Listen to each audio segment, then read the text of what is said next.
Hello, and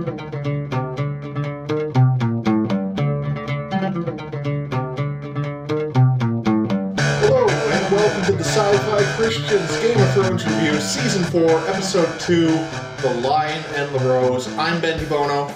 I'm Emily Kirkwald. And I'm Ben Kirkwald. Not Emily Schmidt as you were last year, because you two got married in the off-season. We did. We got married in September, so... Thank goodness our wedding wasn't in Westeros. Yeah. You know, we'll of course get into all of that, but what I was thinking about today, because I watched the episode last night, and I watched it again with you guys, but I was thinking, you know, in the pilot episode, there's a bit of unintentional foreshadowing where they say a Dothraki wedding without at least three deaths is considered a dull affair. And that line's in the books, and I doubt Martin knew what he was going to do with all these weddings. But oh man, what a piece of foreshadowing! That's true. And really, if you think about it, that was the dullest wedding in the entire series. Right. It's like, you know, watch this series. It's full of weddings. Yeah, lots of people die during them. Anyway, all right, so. Emily, you're not smoking, but Ben and I are, so what do you got tonight? You've got your own pipe first. I have my own pipe, so it's not smoking quite as well as yours was last week. But it's doing alright, it's keeping up. I'm smoking the 9 to 5 tonight. Nice, which is it's an aromatic. Yeah, it's a blend from a local tobacconist here in the Twin Cities. Right. And then I just got this pipe today. I took a friend pipe shopping because I got him into the habit in the last few weeks. You know, this is just a thing of beauty. You probably can't see it too well, but just a gorgeous pipe I picked up today. So I'm smoking this for the second time. I was a little too impatient. Couldn't wait for you guys to get over here. That's right. We understand. And I'm smoking something called English Lux, which again is a local blend here in the Twin Cities. And for drinking tonight, we are having the brand new Game of Thrones beer, Fire and Blood Red Ale. What do you guys think? That being my first sip. Give me a minute. Okay. I like it. Smooth. It's good. It's a little bit lighter. I guess we've been drinking some of your own stuff tonight, so this is a little bit lighter than that. Well, we were more drinking the light stuff. Yeah. Yeah. So the one we were drinking from my homebrew tonight is, you know, it's an IPA. It's about 8.5% alcohol. I forget how many IBUs in it, but it was intense, Right. but fairly mild compared to the one I have fermenting right now, which is a Belgian that's going to come in at about 12 to 13%. Right, so it's wine. Yeah, so that'll knock us out. Right. Just 6 pints of that one. We'll be ready to go. I like this one. I think it's nice. It's smooth. It's crisp, I think. Couple, maybe even like a fruity hint to it. So it's a little... Yeah, Amagon tends to use fruits and spices and stuff quite a bit in their beers. Right. Yeah, I think it's good. It's definitely not red. I mean, I know they're calling it a red ale, but this is far more brown. Brown. Yeah. I of the 3 Game of Thrones beers, this is probably my least favorite of them. I think the Take the Black. Take the Black was really good. Did you ever have the Blonde Ale? No, I did not have that one. Yeah, I must have burned through that one too fast. And Yeah, share well, with my there you friends. Because that's the kind of guy I am. And so that one was good. I almost feel like if you're going to name a beer after the dragons, you gotta have something a little more intense than this. Like, we shouldn't be saying, "Oh, this is the lighter beer tonight." Right. You know? Right. So, yeah, this should be the one where Emily's like, "Oh, I'm not sure. I'm not sure I want any more of this." Yeah, exactly.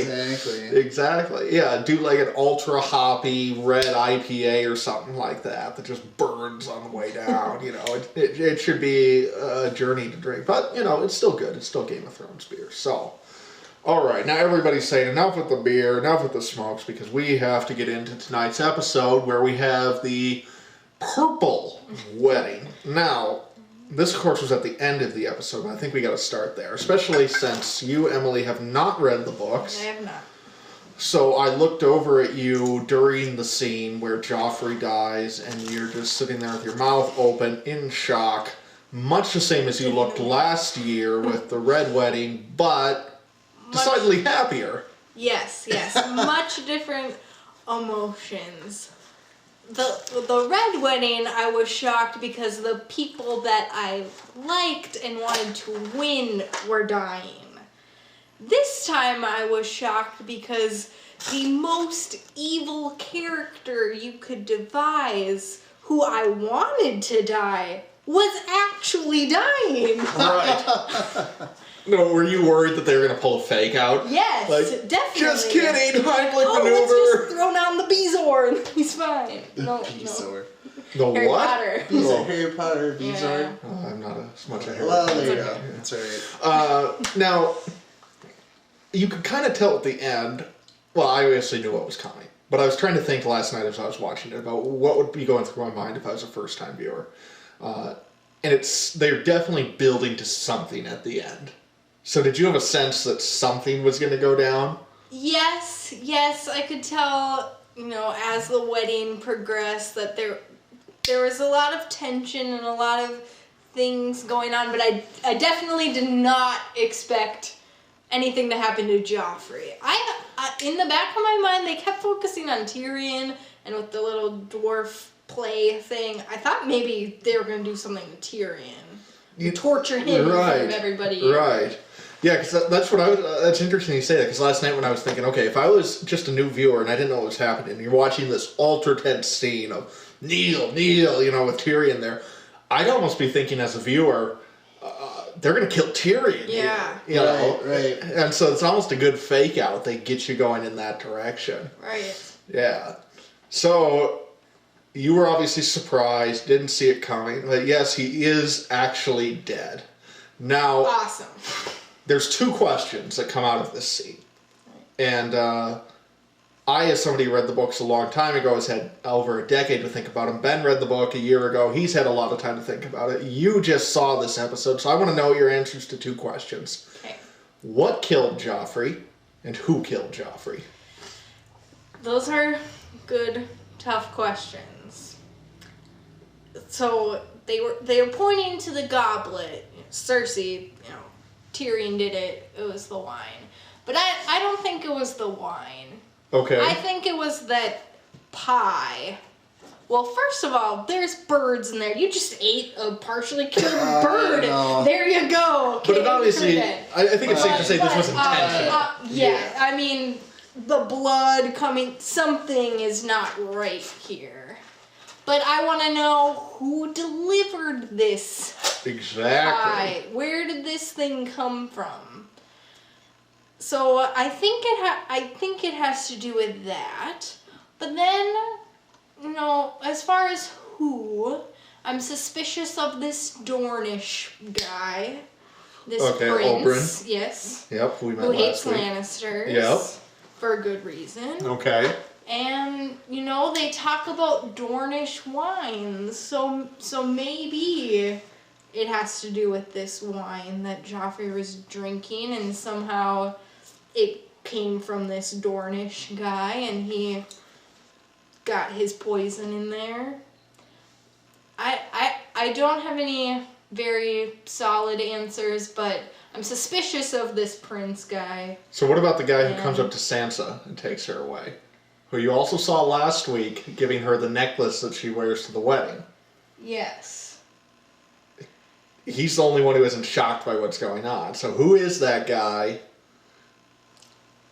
And who's helping him? Yeah, that is a good question that I don't know the answer to, but for some reason I'm drawn to him and I like him. And I don't think he's a bad guy, but killing Joffrey was a good thing, so maybe this good guy did this thing. Could but be. I don't, what I've seen of him, I don't know, he doesn't seem crafty enough to be able to devise this killing of the king at his wedding. Yeah, you're absolutely right. So in the books, he is a lot more developed.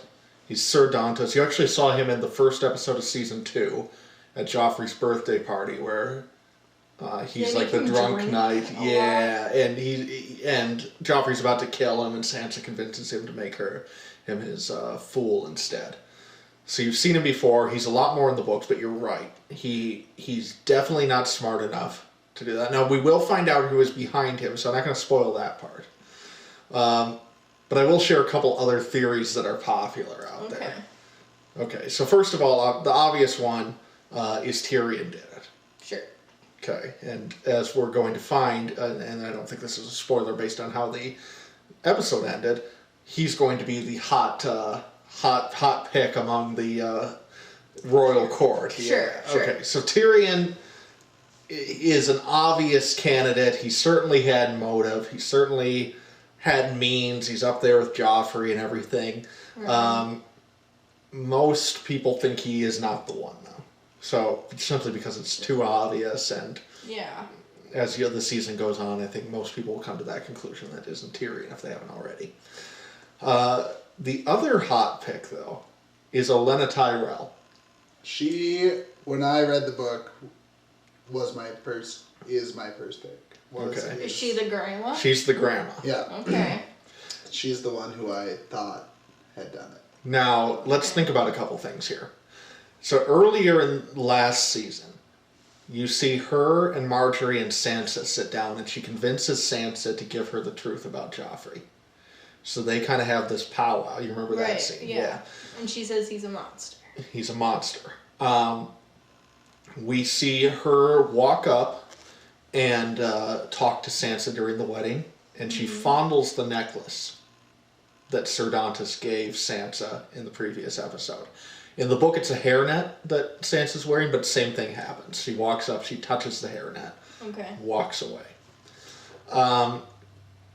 As far as means goes, it's very interesting because the wine has always been the popular theory. George R. R. Martin wrote this episode, so rewatching it tonight, I was really trying to be keen for, is he giving us any clues now that he gets to revisit this material? In that opening scene with Tyrion and Jaime, when they're having dinner, and Jaime spills his wine because he knocks it over, and then Tyrion pours his out, which is a very similar thing to what happens at the end of the episode.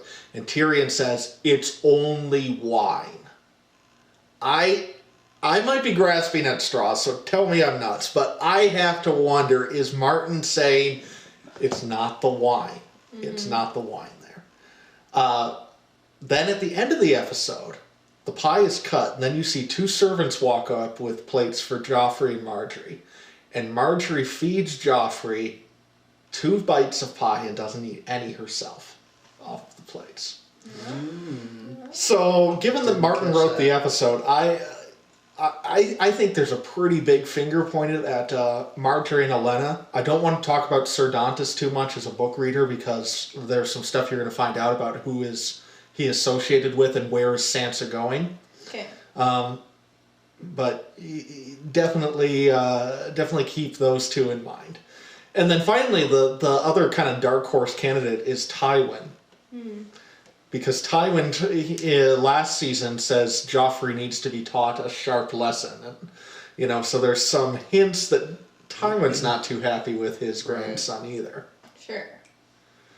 And this would be just the sort of thing Tywin would do, keep the family in power. Because really, this doesn't change any of the political structure. Okay, that's what I was going to ask. Because Tolman is sitting right there. Tolman's the guy who was laughing awkwardly in that one scene. Okay. So Joffrey has a younger brother, Tommen, who is now king. Okay, so, because Marjorie, she's a woman, it doesn't matter that she just married the king. Nope. Nope, yeah. Nope. Yeah. No kids. No. So Tommen, younger brother, is now the king. So politically, Joffrey was a royal dick, but he didn't actually have any real power. Right. Because Tywin and Cersei are running the show. And so now it's the same thing, except even easier for them. So if anything, Tywin and Cersei have more power now than they did before. Right. But politically, nothing has changed with the structure of the show because of this. Right. So, any other thoughts on theories? What you said you were a fan of Olenna for? Yeah, Olenna was my pick right away. Just because, I don't know, she just seems so...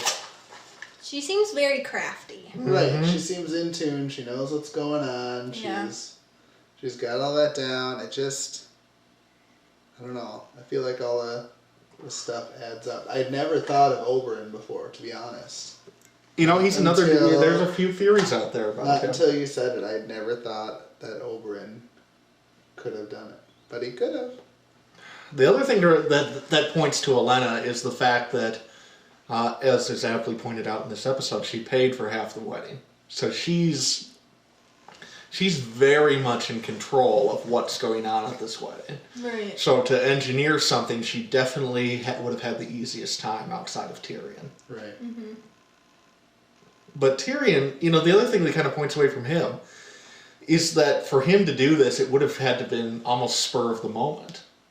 Because he is invited up there and everything, and he doesn't, he obviously doesn't know that Joffrey's going to do all that. Right. Whereas Olenna could have really engineered this. Mm-hmm. Tyrion does hint at that, though. Mm-hmm. When he says, I'm going to have to teach him a lesson, or whatever right. he says there. Which I was like, okay, here we go. Like, you probably shouldn't have said that too loudly. Yeah, and then back in last season, I think it was, when he and Cersei are talking, and he tells her, I'll make your joy turn to ashes in your mouth.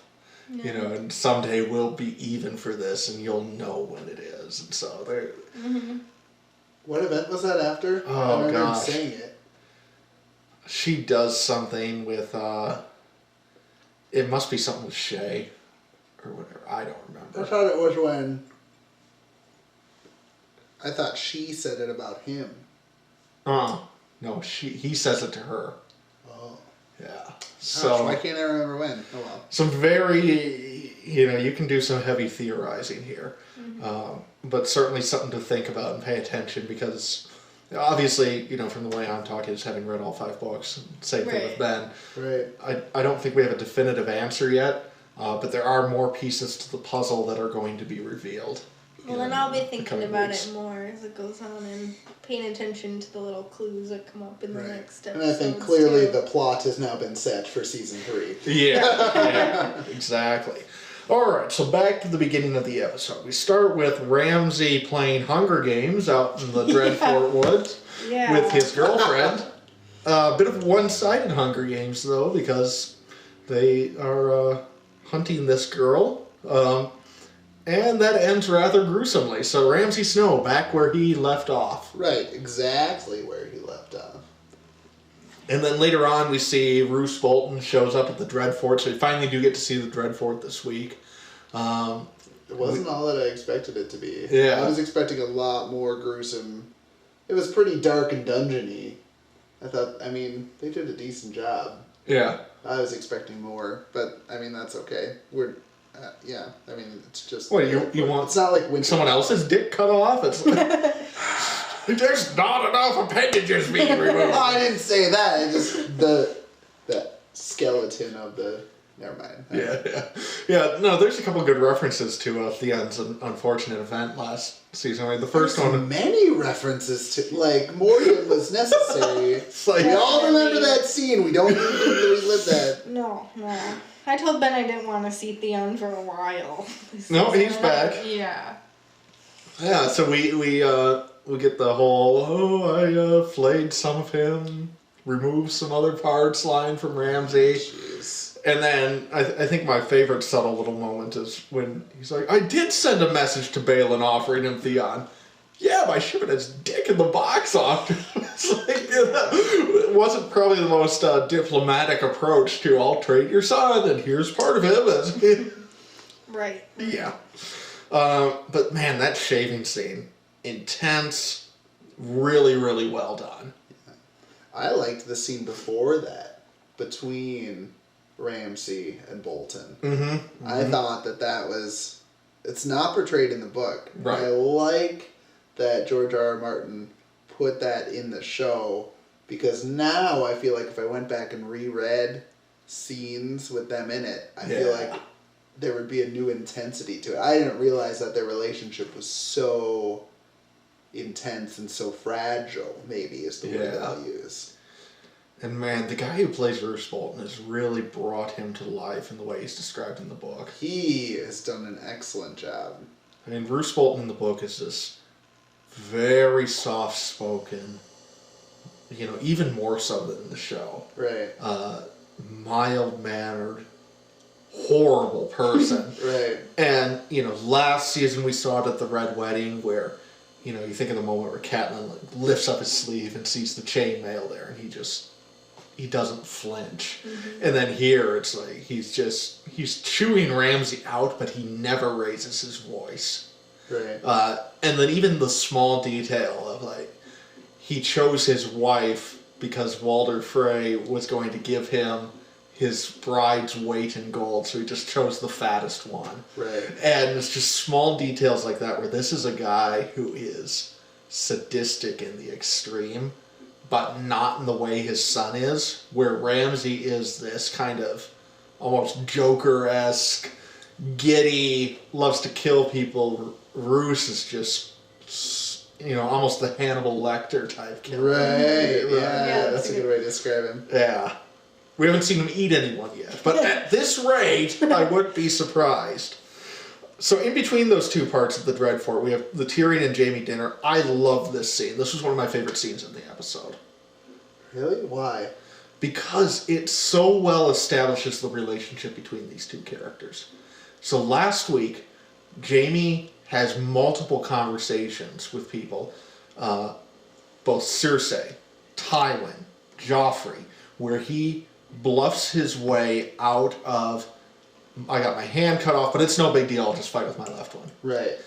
He sits down with Tyrion, straight honesty.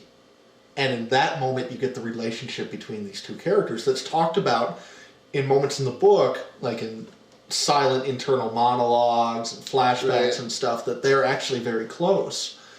And you get that right there in that scene because you see that Jaime has been lying to everyone about how much his hand has hampered him, and he sits down with Tyrion, instant honesty. Right. It's brilliant. It's really, really good writing. All right. Now looking good. That's pretty good. All right. Yeah. I can live with that. And then the fact that Tyrion's like, well, okay, well, let's help you, and that he just offers up Bronn. And... Exactly. And without giving anything away, the relationship between those two is going to be important this season. So that was really important for them to establish that early on. And they were able to take tons of words and internal monologues and flashbacks from the book and just condense all of that information into one small exchange. Right. Really well done. We see a series of conversations then in King's Landing. Varys and Tyrion, this is another great moment that just really underscored how Tyrion's power is disappearing. Mm-hmm. Where he tells Varys, do this, and Varys says, no. It's like, whoa, whoa. You know, because this has been kind of the theme from the last season, ever since Tywin shows up in the Blackwater episode. Tyrion's power has been slowly diminishing, and now it's crossed a line. You know, we're in a whole different ballgame with that. Right. Yeah, that's true. And we see, of course, Shae sent away, which... I'm not sure I was crazy about that scene, but I don't know if I can talk about why without spoiling some stuff that's going to happen later in the season. So I think I'll hold off. I was okay with that scene. I thought it was a good scene. I thought it was good. All I'll say, and this is not a spoiler, so I'll be very vague here, is that there is some ambiguity surrounding Shae's character in the books that I really liked, that I think is taken away because of that scene. And I'll come back to that later in the season. Okay. All right. Yeah. You probably can figure out what I'm talking about. Yeah.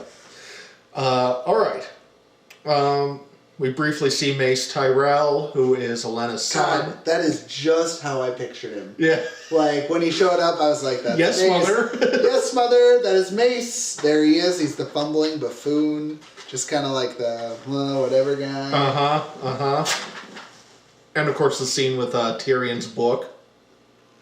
You know, so I don't think in the book he actually like says something nice first.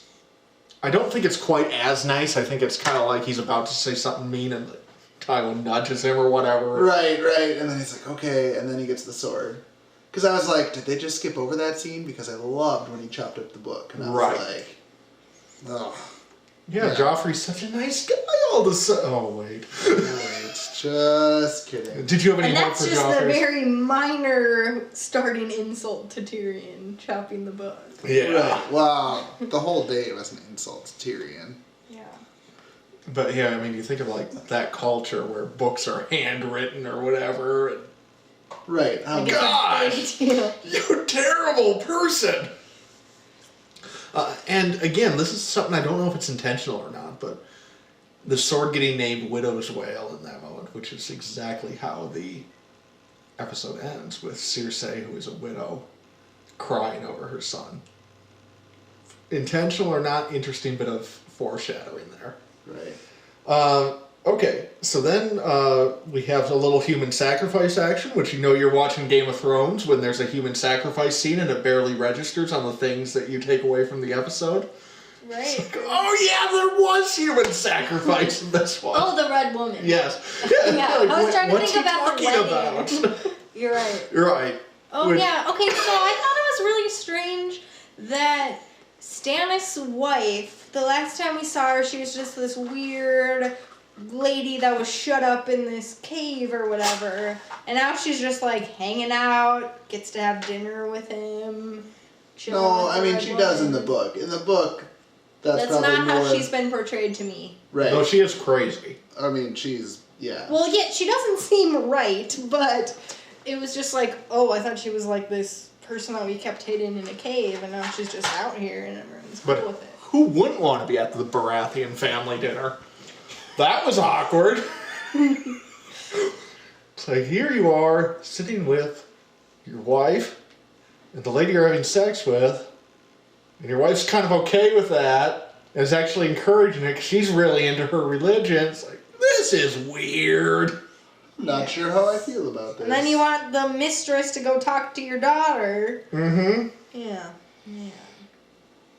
So... Which, we learned a little bit about the Red God, one God, or two gods, two hells. Yeah, right? two gods, one hell. One hell yeah. that's here on Earth. Yeah, you know, things are just wacky as always over on Dragonmount. Yep, exactly. Yeah. Or not Dragonmount, whatever it's called. Dragonstone? Dragonmount's the Wheel of Time. Different fantasy series. Ah. It's bad side. Easily confused. Yeah, this one's a billion times better. Okay, so then in the north, the actor who's playing Bran is going to be auditioning for roles in some geriatric thriller coming up. Holy crap! This guy's getting old. He's 27. It's like, He's, I was in summer. Whoa! Your voice changed a little there, dude? I know. I did like if we ever have to do a Ned Stark flashback, he's perfect for it. Yeah, he's like Sean Bean, just waiting for him to have 5 o'clock shadow in one of these scenes. Like, Maybe shave Brad before we start filming. Did they make him wax? Waxing his face. They must be, because, oh man, that kid is growing up, and we're only halfway through the series, at least. And so, I don't know what they're going to do. He's a good actor, but Bran's supposed to be about 9. And that's going to be really tough because he has a total of 6 chapters left through 3 more, but 2 more books and the rest of it. Exactly. So, I don't know what they're going to do there. I'd hate to see the role recast, but it's kind of the opposite of Maisie Williams and Arya. Who's 17? Yeah, where people were pointing out tomorrow? Exactly. Yeah. Yeah, people were pointing out in the comments last week that the actress who plays Arya is actually 17. But hey, I mean, that's difference between girls in puberty and boys in puberty is your voices don't drop 20 octaves. Right. Yeah. Like, wow. Yeah, wow, Yeah. good for you, young man, but you are a young man. You are no longer a boy. Right. Meanwhile, Rickon is shaving off in the background of that scene. Gosh. But yeah, so we don't get much, but Bran's heading north. He kind of has a communication with the Heart Tree. Right. Which I liked. And I liked that it looked like past, present, future. Yeah. You know what I mean? And I loved the dragon. You talk, I gotta go let the dog out. Yeah. And that scene, the fact that George R.R. Martin wrote this episode, and there being a dragon wing over the red keep was yes, please, thank you. I thought that was a good Easter egg, maybe, for book readers. I thought. We'll hope so. Yeah, and then of course we get our first Hodor of the season. Hodor. God, I want to know. I want to break his pay down by Hodors. Yeah, exactly. Exactly. $75 a Hodor. Yep. So just a week and a half till I'll get to meet Hodor in person. The magic's gonna be broken. You should have him sign it Ned Stark. What is he doing? I'm going down to Chicago for C2E2, which is a comic fantasy convention thing. And so several Game of Thrones actors are going to be there, many of whom I've seen naked now. So. Right. Oh, great. You won't be able to look them in the eye. Nice to meet you. I mean, my face is up here. Sorry. Yeah. Who's going to be there besides Hodor? Theon. Mm-hmm. Theon. So there's nothing. It is still there. Yeah. I'm sure he's not gotten plenty of those jokes already. Right. I should think of something clever. They'll just have a sign up that says, like, please don't pat his crotch if you're getting your autograph. So that'll be fun. Yeah, cool. Yeah. All right. Anything more with Bran? And then we kind of get into the rest of the wedding. Right. Which was as extravagant as they could have made it. Yeah. In the episode, I thought they did a good job of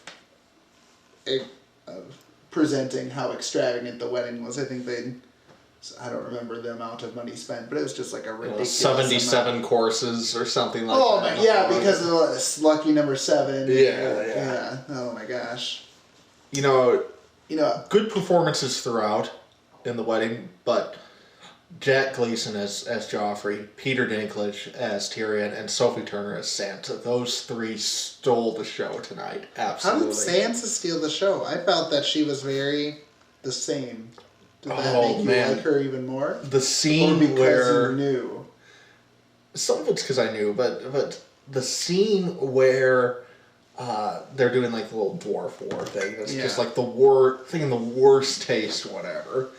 And everybody else is just like either rolling their eyes at just how horrible this is or laughing because they don't want to get their heads chopped off. And the look of horror on Sansa's face as you see her going through, having to relive the emotions of her father, of Robb, all these things she hasn't been able to actually process, and now it's getting shoved in her face. And I thought the combination of the editing in that scene and Sophie Turner's performance was just out of this world good. She communicates a lot just through her eyes. She does, yeah. And she really knocked it out of the park tonight. Yeah. And then, of course, maybe I'm getting a little ahead of myself, but the great showdown between Tyrion and Joffrey there at the end. I'm glad he didn't kneel. Yeah. Oh, that was intense. That was... Yeah.